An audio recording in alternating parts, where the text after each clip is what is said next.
speech. Nanti akan dibawakan oleh Bapak Sukamto Luwi, dilanjutkan doa berkat oleh Bapak Tan kembali, dan ditutup oleh pujian penutup kembali dibawakan oleh Bapak Herman. Untuk waktu dan tempat saya persilahkan Bapak Tan. Ya, mari kita berdoa, saudara.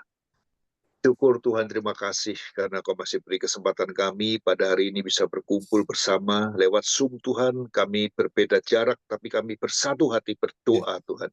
Karena kami tahu otoritas yang Kau berikan kepada kami untuk mengikat, mematahkan, mematok Tuhan. Kami tahu Tuhan semuanya itu Kau berikan kepada kami dan kami mau melakukannya Tuhan.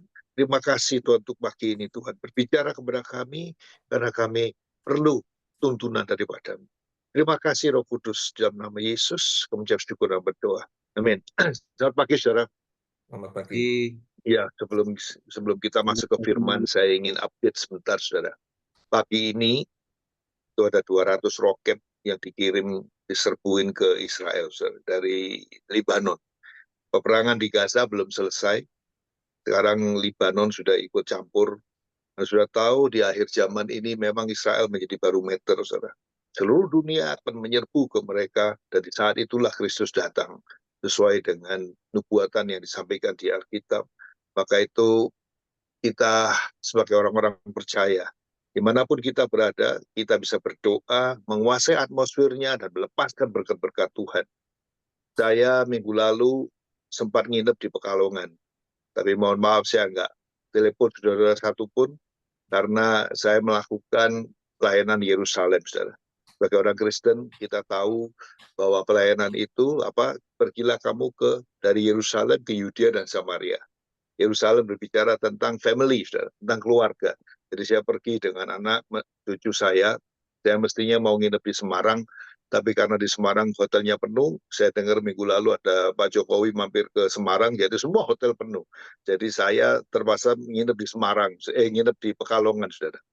Saya nginep di Santika. Nah, apa yang saya lakukan pada saat saya masuk ke tiap hotel yang saya nginep, saudara? Saya buka jendela, saya berdoa, memberkati kota Pekalongan.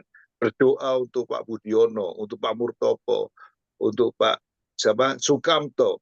Teman-teman yang saya ingat, saya berdoa mengikat segala kuasa-kuasa roh-roh kegelapan. Dan saya melepaskan berkat Tuhan. Karena apa, saudara? Dimanapun yang kita ikat, itu akan terjadi. Yang kita lepaskan, itu akan terjadi. Hari-hari ini, saudara, kita mengalami tekanan-tekanan yang luar biasa. Di Indonesia mengalami yang sama. Apalagi kita mau peralihan, pergi ke pemerintahan yang baru. Banyak investor juga semua menahan diri, saudara. Tidak ada yang berani masuk dulu sebelum peraturan yang baru. Sekarang yang terjadi adalah perjalanan dari proyek-proyek yang sudah ada, saudara. Yang baru menunggu lewat Oktober. Maka itu ada tekanan-tekanan selama 3-4 bulan ini. Tapi percaya, saudara. Setiap orang yang percaya kepada Tuhan, kita hidup karena janji Tuhan, bukan karena keadaan. Saudara. Kita bisa merubah keadaan. Karena apa? Kita diberi otoritas berdoa. Dan kita percaya Tuhan akan tetap setia kepada janjinya. Mari kita lihat firman Tuhan di Keluaran, pasal 3 itu. Kita lihat Keluaran 3 ayat 7 dan 8. Judul khotbah pagi ini adalah Keluar dari Mesir. Dan Tuhan berfirman, aku telah memperhatikan dengan sungguh-sungguh. Artinya apa? Setiap kita diperhatikan oleh Tuhan. Aku telah memperhatikan dengan sungguh kesengsaraan umatku di tanah Mesir. Dan aku telah mendengar seruan mereka, arti doa-doa mereka, yang disebabkan oleh apa? Pengerah-pengerah mereka. Pengerah-pengerah itu apa? Penindas, saudara, penindas. Ya, aku mengetahui penderitaan mereka. Sebab itu aku telah turun, Tuhan yang turun, untuk melepaskan mereka dari tangan orang Mesir. Dan menuntun mereka keluar dari negeri itu ke suatu negeri yang baik dan luas, suatu negeri yang berlimpah-limpah susu dan madunya, ke tempat orang Kanaan, orang Het, orang Amori, orang Feris, orang Hewi, dan orang Yebus. Saudara, firman Tuhan dikatakan, Tuhan yang membawa keluar orang Israel dari Mesir. Kita ini sama, saudara. Kita ini orang Israel rohani. Kita dibawa keluar oleh Tuhan dari kehidupan lama kita. Kehidupan lama.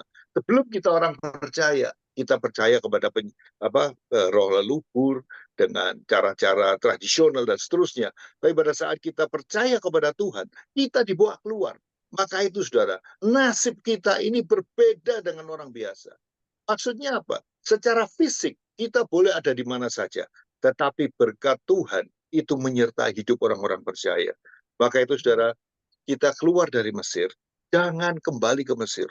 Di tengah kesengsaraan apapun, banyak orang, saya perhatikan teman-teman, waduh sekarang zaman susah ini, mulai mikir hal-hal ke belakang, saudara.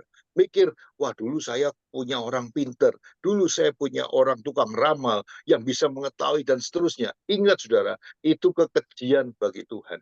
Hari-hari ini FJBH yang kita baca, sudah sampai di 2 Raja-Raja, pasal 18 hari ini. Saudara perhatikan dari pasal 1 sampai 17, bicara tentang raja-raja Israel, di mana saudara semuanya ngalamin problem.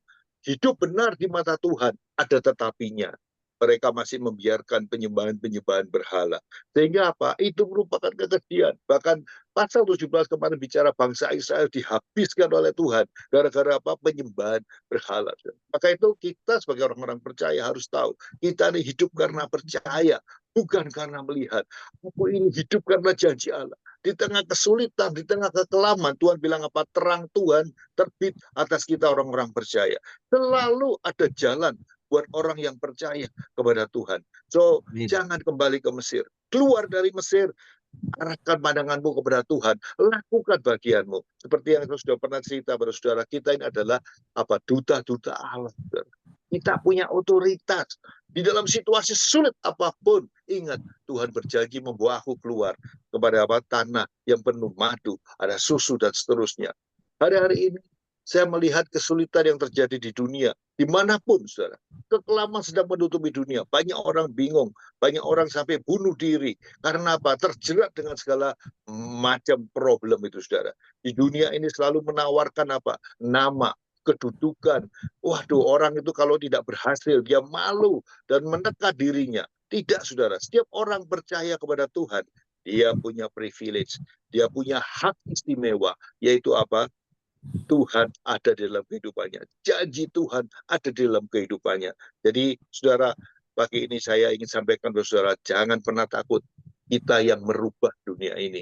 Kita yang memberikan terang di tengah kekelaman ini. Kesulitan apapun, baik itu keuangan, baik itu keluarga, baik itu semua yang kita hadapi. Nggak usah takut, saudara. Ingat janji Tuhan, aku sudah keluar dari Mesir.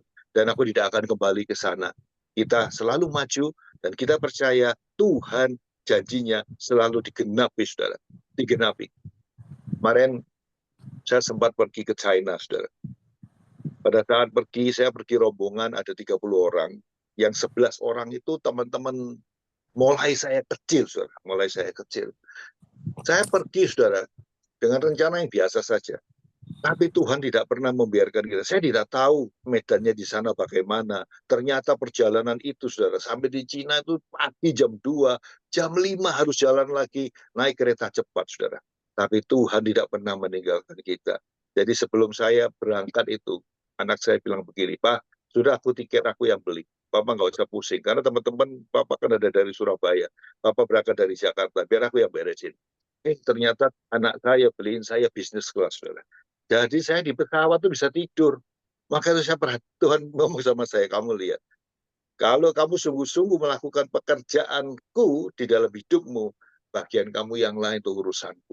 Dan saya tidak merasa capek sekali, wong di pesawat bisa tidur, saudara. Bisa selonjoran tidur. Karena apa? Karena kebaikan Tuhan. Artinya apa? Di tengah kesulitan apapun di saat ini, di dunia ini, Tuhan masih punya cara untuk menjaga anak-anaknya. Maka itu tetap teguh, percaya, saudara.